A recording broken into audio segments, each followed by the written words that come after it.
خبر شامل کرتے ہیں میلسی سے۔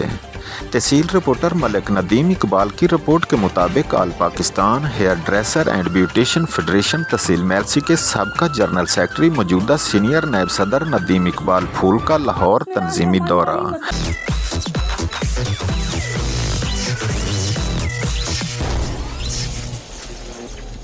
سٹنگ ٹیسٹ کا جھٹکا۔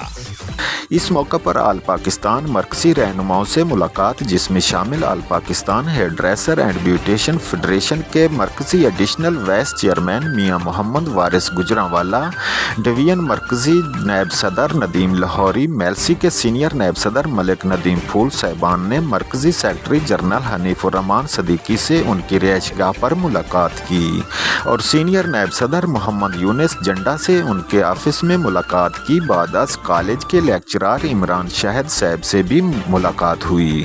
لاہور میں مصروف دن گزارا میاں وارث اور ندیم پھول صاحب نے تنظیمی امور پر اظہار خیال کیا اور مختلف مسائل پر مشاورت ہوئی۔